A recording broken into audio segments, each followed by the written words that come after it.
All right, we have lesson 11, solution sets for equations and inequalities.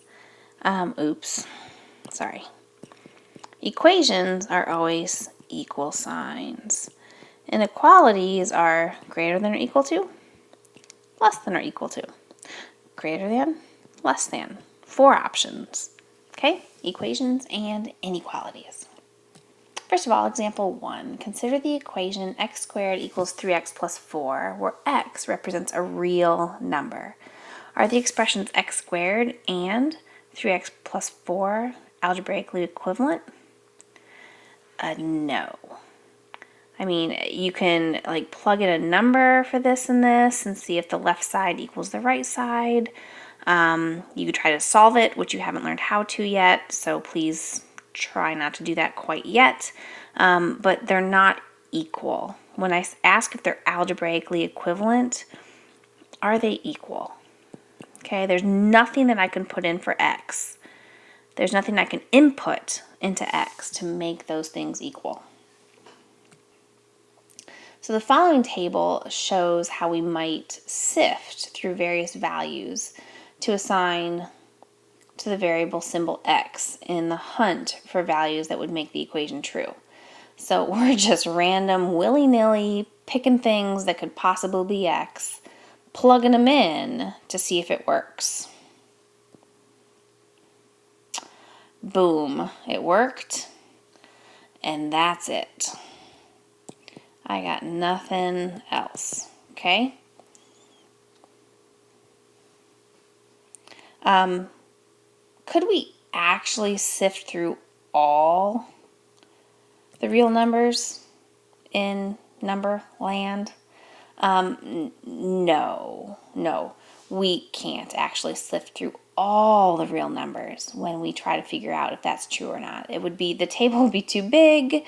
I told you guys before, I'm sort of lazy. I try to figure out the easiest way to do the math. So that's what I'm hoping you guys do too. So we picked 1, 2, 3, 4, 5, 6, 7, 8 different values for x, and we found one that works, right? One. So we're not going to pick through all of them. If we look through example 2, consider the equation 7 plus p equals 12. Okay, here we picked through a few values of p to see what worked, and we're going to say true or false.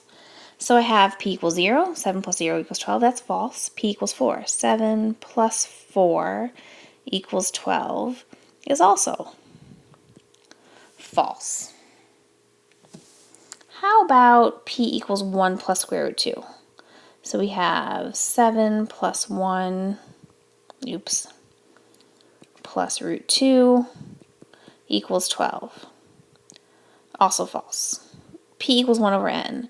So I have 7 plus 1 over n equals 12, also false. P equals 5. 7 plus 5 equals 12. Hey, that's true. But is a table necessary for this equation? Do we really have to do a table every single time? Because, man, that seems like a lot of work. No, I'm not going to do a table every time because, really, that's just a lot of work. So let's look at this. It looks like we have a vocabulary, words, the solution set of an equation written with only one variable. Look, one variable is the set of all values one can assign to that variable to make the equation a true statement. Any one of those values is said to be a solution to the equation. To solve an equation means to find the solution set for that equation. Okay, solution set. Got it? I could sift through all possible real numbers to find solution sets, but personally, I just want to solve the equation. I want to find the domain or input or value for the variable that works. Okay? All right. Solve for a. A squared equals 25. Okay, so I know if I have a equals 5, 5 squared equals 25. Cool. I also know if a equals negative 5, if I do negative 5 squared, I also get 25. All right? We're going to assume that both of those are true. Okay? Both of those values make the statement true. Cool. One can describe a solution set in any of the following ways. In words, a squared equals 25 has the solutions 5 and negative 5. In set notation, the solution set of a squared equals 5 is squiggly bracket, negative 5, comma 5, squiggly bracket. You guys can do it. Okay, that's solution set notation. Graphical representation on a number line. I've got a closed dot at negative 5 and a closed dot at 5. So I've got 3 ways to give my answer here. In this graphical representation, a solid dot is used to indicate a point on the number line that is to be included in the solution set. The dot one physically draws is larger than the point it represents. One hopes that it is clear from the context of the diagram which point the dot refers to. Okay, I put a dot here. That dot refers to the number negative 5. Okay, dot here. That dot refers to the number 5. Set notation. Curly brackets indicate we are denoting a set. A set is essentially a collection of things. Okay, a collection of letters, a collection of numbers, a collection of cars, a collection of people. In this case, the things are numbers. From this example, the numbers are negative 5 and 5 are called elements of the set. Okay, very important vocabulary words. No other elements belong in this particular set because no other numbers make the equation a squared equals 25 true. When elements are listed, they are listed in increasing order. Sometimes a set is empty with no elements. In this case, the set looks like this. We often denote this with the symbol 0 with a line through it. We refer to this as the empty set or the null set. So this symbol right here equals empty set or null set. So now let's try solving for a squared equals negative 25. Present the solution set in words, in set notation, and graphically. I can't do this. A times A equals negative 25. Yeah, there's nothing I can put in for A and multiply it by itself to give me a negative answer, because negative anything times negative anything equals a positive something. Okay? So in words, I can say the words empty set. Okay, there are no real values. In set notation, I can say squiggly, squiggly with nothing in between it. Graphically, I can draw a number line that starts at 0, has a few numbers to the left, with nothing dotted. Got it? Okay. Depict the solution set of 7 plus p equals 12 in words, set notation, and graphically. Okay, in words, we can say 7 plus p equals 12 has the solution p equals 5. In set notation, I can do squiggly bracket 5, squiggly bracket. In graphical representation, I can do a number line. It's actually a P number line with 5 in the middle, a few numbers to the left and right. That's a bad way to write a 3. With a dot at the 5. Pretty simple. Okay, example 4. Solve x over x equals 1 over the set of positive real numbers. Depict the solution in set. Depict the solution set in words,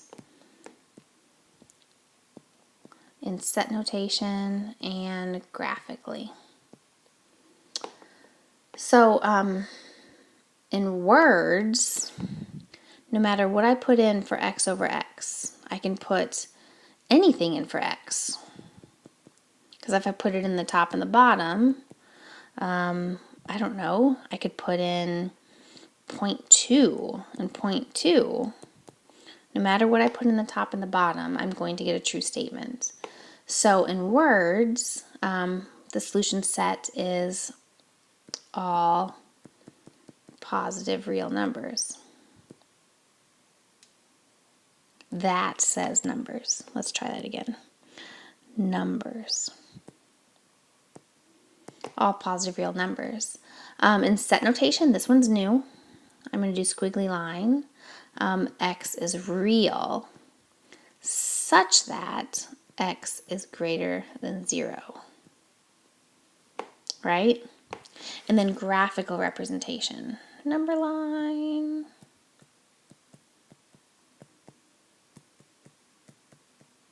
I can say x is greater than 0 and goes to the right.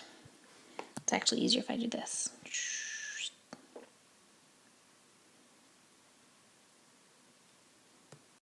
I should point out that the problem was presented x over x equals 1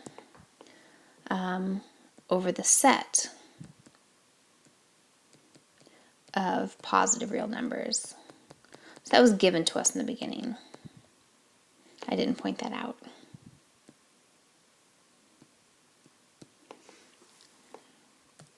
Example 5.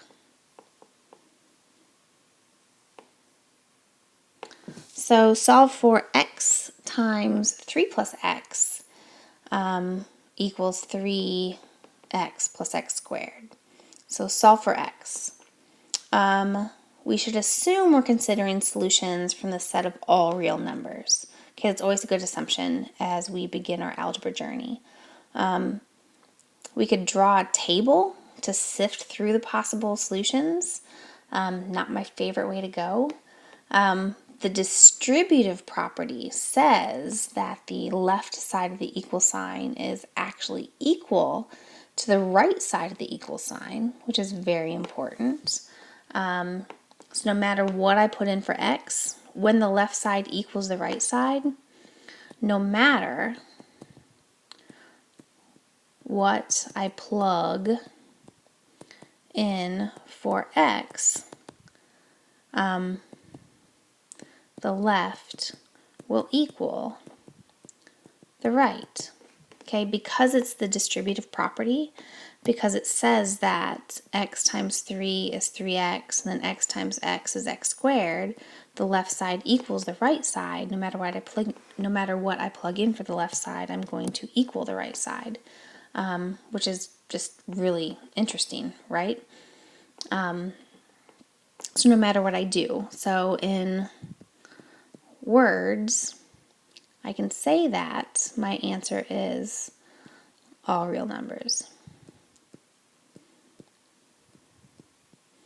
Okay, x can be all real numbers.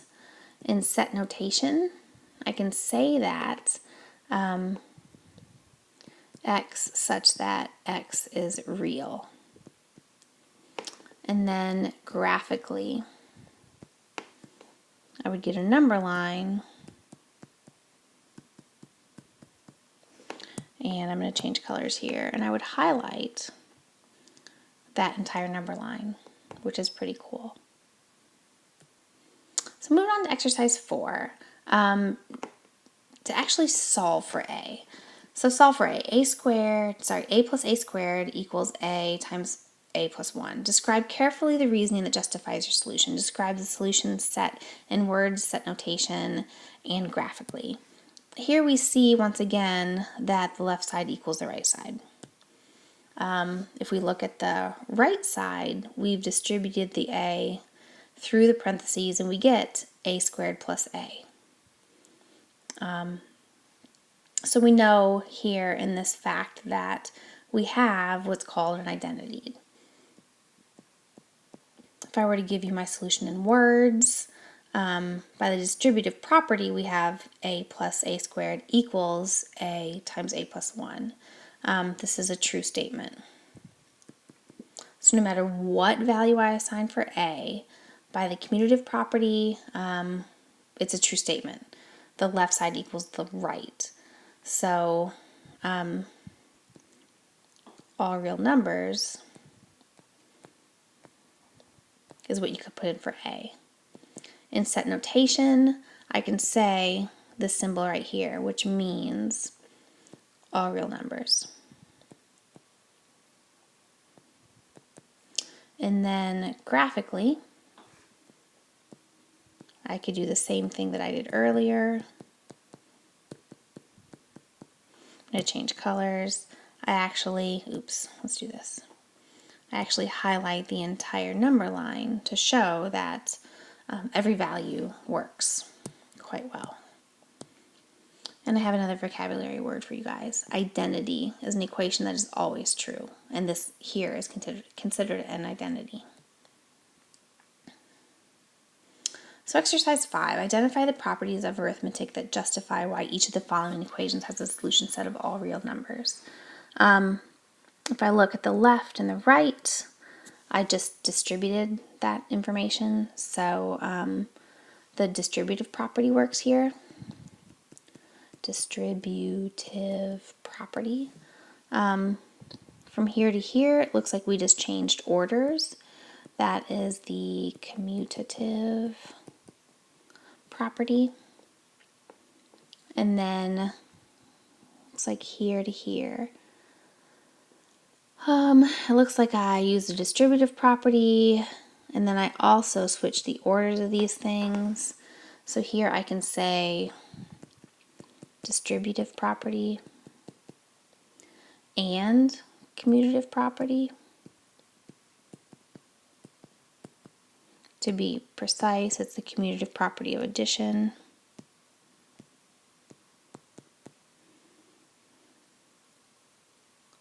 B is also the commutative property of addition, just to be clear.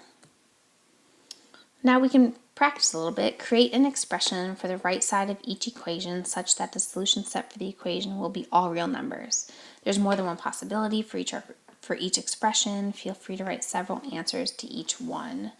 If we look at A, goodness, I could do anything. I could change it in a different order, and that's valid. I could try to factor 2 out, and that's valid. That should be minus though, I'm sorry. If we're just trying to change left to right, there's lots of different things we could do. Here I could factor out an x. I could change the order. I could factor out the x and change the order. Lots of different things. Okay, C, I could rearrange anything in in many different ways with multiplication in between. Okay, D, let's see, I could change the order. I could write it like that. I could FOIL it first. Outer is 2x, inner is 2x, so combine those for 4x. And then last, so lots of different options. Now getting into the inequalities. Okay, inequalities. We've done equalities up to this point. I hope you haven't checked out, because now we're into inequalities. If I were to solve this for W, I'm going to write my things just like before in words.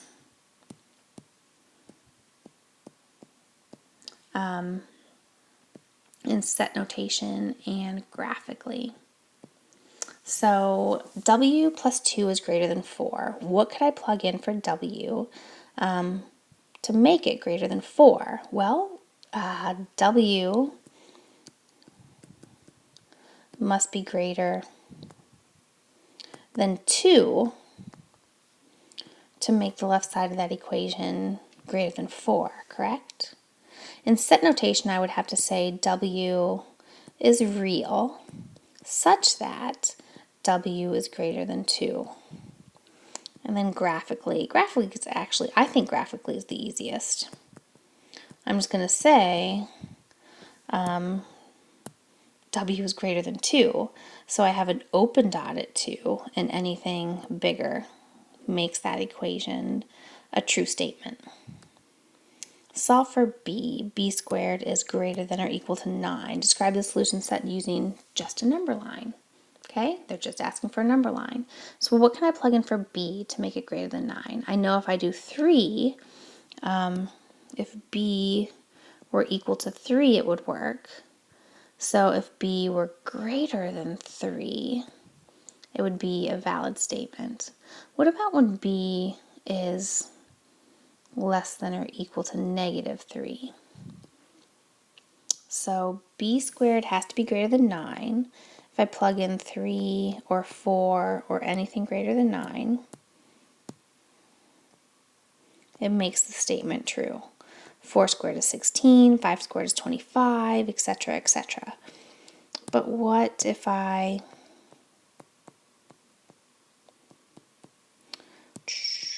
Aw, dang. I need to make it longer.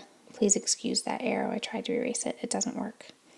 -2, -3, -4. Now if I plug in anything -3 and smaller and square it, it also works. -4 squared is +16, -3 squared is +9.